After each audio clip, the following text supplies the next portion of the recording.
Hello everyone, this is Zoe. I have a Thanksgiving story to share with you guys where me and my new family absolutely destroyed my nasty mother-in-law, Erin. My husband, Aidan, his sister Sammy and the rest of his family actually helped a lot to set things in motion. I will tell you what happened, but first you need to know what led to this story happening. Erin has always hated me. Why? Well, I had drug addict parents and grew up in foster care. Now, I went to school, got good grades, graduated college, and even had a good job. Did that make me a good person in Erin's eyes? No. She was absolutely convinced that I didn't deserve her son.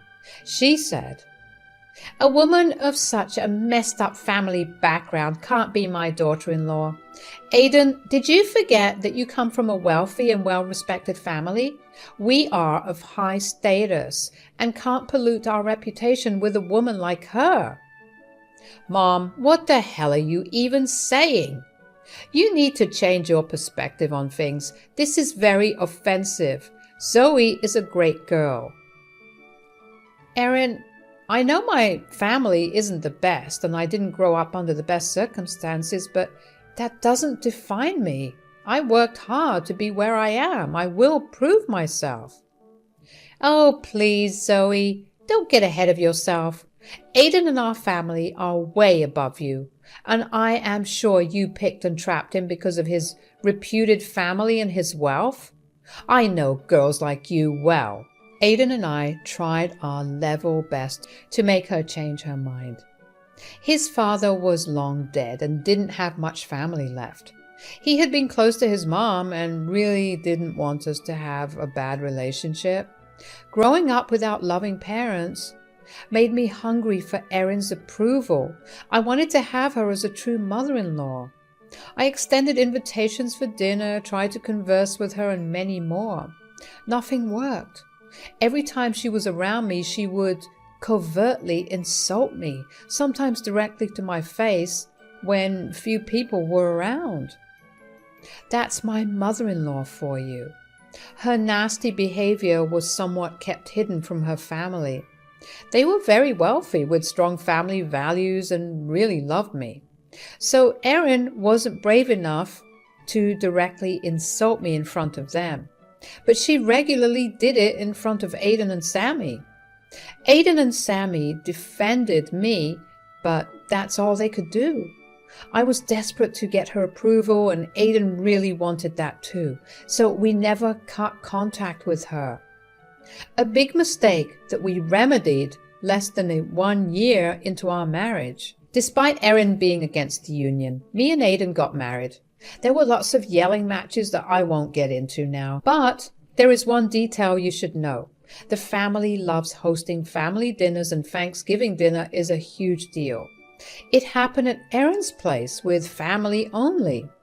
I was never invited, and Erin always gave everyone the excuse that I wasn't family yet. After we got married, everyone expected that to change. So when Erin only invited Aidan to the dinner, we were shocked. Aidan was super upset, while I just felt defeated. One day when Sammy came to visit and Aidan said, "Sammy, do you think Mom has forgotten to invite Zoe? Is there a possibility that she just forgot to send her an invitation too?" Wait. Mom didn't send Zoe an invitation? She said that the invitations were done. What the hell? I think she doesn't want me at her house for Thanksgiving dinner. I kind of expected that, but was hoping she would come around. That is freaking horrible. You two are married. She can't just not invite you for no reason. Mom is being a huge witch again. I'm thinking of calling her. I am seriously hoping that she has a good explanation for this. We can't just overlook her slight this time. Zoe has been through enough already. It was decided they would be calling Erin. I didn't have the energy to deal with Erin. I had given up. So it wasn't me who confronted Erin. It was Aidan and Sammy on a joint voice call. I was a mute listener that Erin didn't know was present. Aidan had said, "Mom, we're confused why you didn't invite Zoe to the Thanksgiving dinner. Your invite says that it's only for me and not Zoe." "Yes, Aidan and Zoe are married now, as she is family. I don't understand why you only invited Aidan and not Zoe." "That woman isn't family. I made it clear to you when you married her." "Aidan, I don't understand why you two are so surprised that she isn't invited." "What do you mean that Zoe isn't family, Mom? She is my wife, which means she is family." "I made my stance clear to you a long time ago. Aidan, you married a woman I don't support of. You knew my disapproval and married her anyway. You should have known that there would be consequences. A lowly woman like her cannot be family to me, so she didn't get an invite." There it was again. Erin was the monster and mother-in-law that I knew her to be. Look, I tried my best to change her mind and even went through extensive humiliation to get her approval. But my lowly birth made it impossible to change her mind about me. It was bizarre how there was only one freaking person in Aidan's entire family who hated me because of my background. It was just ridiculous. I didn't know if Erin was stubborn and trying to be petty or if she was just that vile. It made my head spin. Aidan cast me a very sad and apologetic look that made me want to comfort him instead. His mom's words hurt him more than me. That man loved me like I was the best person in the whole wide world. There was no way I was blaming my poor husband for trying to make us all get along. My sister-in-law, Sammy, was furious on my behalf as well. She said to Erin, "Mom, are you out of your mind or something? Stop saying that Zoe isn't family. She is family to us, to all of us. You will not speak about her like that." My, Sammy, what has gotten into you? Has that little witch managed to turn all my children against me? See, I was right about her. She is a good-for-nothing girl. Stop, Mom, just stop. I've heard enough. For the past year, I tried my level best to change your mind. Zoe has done her best to prove herself to you, but all you have done is insult her. I see now that I made a grave mistake by telling her to try and win you over. We wasted our efforts for nothing. You should have put in the effort to find a better bride for yourself and impress me. For years, I have tried to model you, to choose the right partner, but I see I have failed. That which has you trapped, just like I imagined. You will not speak about my wife like that, Mom. Zoe has done nothing to make you act this way. You know what? Have it your way. If Zoe is not worthy of being your family, you are not worthy of being family to me. You can consider my Thanksgiving invitation declined, and actually, I don't think I would show up to any of the events you host in the future. There was a stunned silence on Erin's end. I guess she was trying to gauge if Aidan was bluffing or speaking the truth. Erin was convinced that she had Aidan wrapped around her fingers, but Aidan had already proven that wrong by marrying me. She was clinging to the hope that he wouldn't follow through with the words. Still, Aidan's words offended her. She said, "I understand that you are angry because you think you're in love with Zoe. But if I were you, I would rethink my words. The day when Zoe would betray you and take all of your money, you will need your mom. I know people like her. It's what they do. Don't throw away your poor mother to defend trash like her." My wife is not trash, Mom. You will understand that one day. But for now, I can tell you for sure that I won't be around you anymore, and neither will Zoe. You can't do that, Aidan.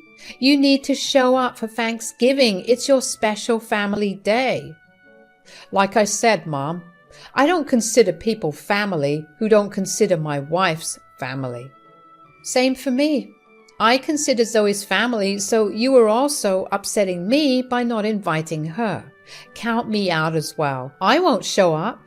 You two have lost your mind. The invitation is on the table and I will be waiting for you. You will come to your senses and show up. Don't hold your breath, Mom. Aidan said that and hung up. I sat there silently while he couldn't even look at me. We sat in silence for a while until Sammy arrived at the house as well. I guess she wanted to give us some moral support. The talk that followed was super emotional, so I won't be sharing it here. But I will tell you what we discussed at the end of our conversation. I said, "You guys don't have a sacrifice family time for me. I will be fine. I will join one of my friends or take a double shift at the office. I won't be lonely or sad, I promise." "You don't have to do that. Zoe, it's my mom who's wrong. You don't have to compromise for her every time. And you won't have to be alone. You will spend it with your family. That is me. We won't have to join my mom's horrible dinner anymore." "And me as well, Zoe. Like I said, I won't go to Mom's place this Thanksgiving. In fact, I don't think I will ever go there again. We will stay in and do our own thing." I was truly touched by what they said. They were literally to ditch the entire family just to make sure I was not lonely on Thanksgiving. I sure knew then what I was thankful for that year. Erin's words didn't hurt as much anymore. It did stir some anger inside me, but I managed to keep it down. I wasn't going to stew in anger for a worthless and vain woman like Erin. Suddenly, I had a bright idea. I said, "Why don't we have our own Thanksgiving party? I know it's just the three of us, but we can still make it work. I can make a good turkey, so dinner won't be a problem. The only problem will be eating leftovers for a week since it's just the three of us." "I think that's a great idea, actually. Wow, I never thought of actually having a separate party altogether, even if it's 3 people. We can maybe invite some of our office colleagues who can't go home for Thanksgiving. I have some friends who would like to join as well. Mom never allows us to invite anyone over who is not family. They will be different. It will be new and special, and it will deflate Mom's big ego." Aidan and Sammy seemed genuinely excited about having a separate plan. It was true that Erin was very strict about the guest list and didn't allow people who were not family. Not even close friends who needed company. She was a freaking hypocrite. Anyway, I was pretty happy with our plan until Sammy suggested we do something better. She said, "You know what, Zoe? Let's invite everyone else in the family as well." "Actually, I've been thinking about the same thing. They deserve an invite too. They have done nothing wrong. Everyone loves you except my ridiculous mother." "I don't know, guys. Will that be okay?" "We will extend invites to them and explain the issues. They would want to know why you are not coming to Mom's Thanksgiving dinner. We won't lie about what happened. We will just give them a choice and let them decide." Now, this is some murky territory there. Did I want to be petty and invite the whole family? Yes. Did I want some sweet revenge by having some family show up to my Thanksgiving dinner instead? Yes. But I never did anything this petty before. It was then I realized what a doormat I have been to Erin and a lot of people in my area. I rarely stood up for myself or taught people a lesson. I can't do that anymore. I needed to grow a spine just like Aidan and Sammy. So with a glint in my eyes, I said, "Let's do it! Sounds like a good plan. You were right. The family is bound to ask why Erin's own daughter-in-law was missing from the party. We won't hide anything. She doesn't care about my feelings. Why should I care for her? You don't have to anymore. I think it's time we all cut ties with Mom. She's becoming even more toxic than before, and I am getting tired of her shit. I'm contemplating giving no contact for a while. Count me in. I could use some time away from Mom's drama and ridiculous judgments, so we will stick to this plan and send invites. Don't worry, Zoe, I will help you as best as I can. This Thanksgiving will be epic." Sammy was right. The Thanksgiving dinner was epic. I will slowly tell you why and how. But first, let me tell you what we did. We invited everyone we could think of who didn't have Thanksgiving invitations. We invited colleagues and friends, and even Sammy got some of her friends who couldn't afford flight tickets to their home state. We also sent out invites to all family members along with a short explanation of why we are hosting a separate party. Our recorded conversation with Erin came really hard for people who wanted to know more. Surprisingly, everyone was furious on my behalf and genuinely reconsidering going to her place. With all the hustle and bustle, we worked hard to arrange a good spread. We did good and had a blast on Thanksgiving. It was the best I had in my life. Now, I know you were curious about what happened to Erin and my revenge against her. Here is something I didn't expect until Thanksgiving Day. I thought at least some family members would go to Erin's dinner. Nope. Everyone turned down her invitation. Not one family member went to her party or even wanted to go. How did I know? She called us, of course. She called me and Aiden in panic. She said, "What is going on? Why didn't anyone show up to my house? I arranged everything as usual, but everyone said that they were going to your house instead." Did they now? That might be a possibility. What do you mean? They were serious. You were hosting a Thanksgiving dinner and everyone is attending yours instead of mine. Since I didn't get an invitation anywhere to attend Thanksgiving dinner, I hosted one for myself. I invited Aiden and Sammy because they told you they won't be going to your place. One thing led to another, and here we are having the entire family and our friends over. Erin gasped like she had been hit by someone. I guess she was hoping that her family was pulling a big prank on her. No one ever misses her. Thanksgiving dinner before. Erin's pride didn't let her believe that the family would choose someone else over her. So she thought that it was all a prank. And she said, "Oh, please, this must be some sort of those childish pranks that you see online. Aiden, if this is an elaborate prank on me, tell everyone to stop right now. You know how much I hate childish and insensible things like that." "This is not a prank, Mom. Me and Zoe are hosting a Thanksgiving party this year. We called all our friends and didn't have anywhere to go or couldn't go home. While we were at it, we invited the family as well." "Aiden, don't tell me you support this. Your wife is trying to isolate me because I know the truth about her character. You cannot in your right senses support your wife." "Oh, I support her wholeheartedly, Mom. And she isn't doing this to isolate you.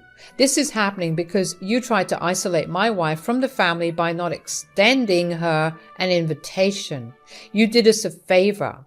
I like our Thanksgiving party much better than yours. And judging people's faces, they seem happier to be here with us than with you. This is ridiculous. You can't do this. Thanksgiving dinner should be with family." "And? You said my wife is not family, so—" "You two need to stop being petty and let family come to my party. This is getting ridiculous. Have a party for yourselves. I don't care, but you don't get to keep my family members hostage. Let them come over and enjoy the right Thanksgiving dinner." "As you say, Erin, we are not holding anyone hostage. You can call them or ask them to come. They can leave if they want to. They know that already." Erin hung up on us and started to call family members. Most of them ignored her calls, while some picked up only to berate her for being such a nasty piece of shit to me. It all happened in my backyard, so I could see it all and have fun thinking about Erin's panicked face. Well, I didn't have to imagine her face for long. After a long and rather loud conversation with Grandfather, Erin showed up at our door. She was crying and looked really embarrassed. It didn't melt me even a little, and neither was anyone else pleased at her sudden uninvited appearance. Aidan said, "What do you want, Mom? We are kind of in the middle of something." "That's right. We have a lot of guests over and don't have much time to spare for you. I'm not sure why you're here. Don't you also have a dinner to host?" "My dinner is not happening, guys. No one showed up. Everyone came here, as you can see." "Oh, that's a shame. Well, maybe next time they will show up at yours." "Everyone is threatening not to show up to any of my dinners ever again. Look, I know what I said must have hurt you, but that doesn't mean I deserve to be treated like this." "I don't see how everyone is treating you incorrectly, Mom. Learn to take the behavior you dish to others. If the family decides to boycott you, that's not our problem. We didn't ask them to." "They are mad at me for not inviting Zoe to the dinner. I didn't realize that." "You didn't realize what, Erin? That you are the only one who has nasty things to say about me? That everyone else in the family is a decent human being? Now that they chewed you out for your behavior, you are here to defend yourself." "Seriously, Mom, you can stoop very low. I heard Grandpa threaten to write you out of the inheritance. I'm pretty sure that's why you're here. Aren't you, Mom?" Erin looked a little guilty. "I'm not a dumb woman. I know well enough by now that people like her don't just magically change in a day. I knew she wasn't at the house because she felt bad for treating me unjustly. She was here because her family was now threatening to disown her. And she thought she could pretend to reconcile with me and set everything straight. Well, not happening, Erin," I said. "No matter what your intentions are, Erin, I don't think I can look past what you have done. You haven't even apologized to me properly. I gave you enough chances, but not anymore. You need to leave." But I'm trying to apologize. I am sorry, Zoe. It's Thanksgiving. Let's put this past us." "No, I won't be doing that. I know your intentions from past experiences. I'm not going to allow you to walk all over me again." Erin at this point understood that she had messed up big time. While I had given her plenty of chances in the past, this time I won't put up with her. Her children and the rest of the family were backing me up as well. She had no one in her corner. She had no way out of this hellhole she had dug. She started to grow desperate and cried. I really have never seen her cry before. She had tears running down her eyes and was begging and pleading with us to give her one chance. It was honestly the best thing to ever happen to me. I didn't care if she was crying, and neither did her children. It was actually very irritating and annoying for us. She was spoiling our mood. So Aidan said, "We said what we all had to say, Mom. You need to leave now. You're spoiling our mood, and we have guests to attend to." "Won't you let us inside? Today is Thanksgiving. Let's just have some dinner and sort out our feelings. Everyone is here already, and I am also family." "Well, no, Erin. I'm hosting this party in my house, and last I remember, you were very adamant that I am and never will be your family. That's why you never got an invitation in the first place." Erin looked like we had physically slapped her. Her expression was hilarious and pathetic at the same time. She kept crying and begging us to reconsider. Aidan and Sammy refused on my behalf and reminded her that she needed to leave. Eventually, when no one came to her rescue or even invited her in, she left crying. We went back to the party where we were surrounded by love and warmth. Guys, the family was not kidding when they said that they would cut her off. After that incident, no one ever attended a party she attempted to host. I say attempted because she had no friends because of her nasty attitude, and family members had boycotted her already. This meant that no one showed up to her party at all. The fact that none of her children were talking to her also set her off. She cried, begged, and pleaded with us almost every week over the phone. When we blocked her, she showed up at her door. When we let her in and told her to stay away, very unsurprisingly, me, Aidan, and even Sammy discovered that our lives were much better without Erin around. So we are still thinking to our no contact, while Erin is still trying to get back in our good graces.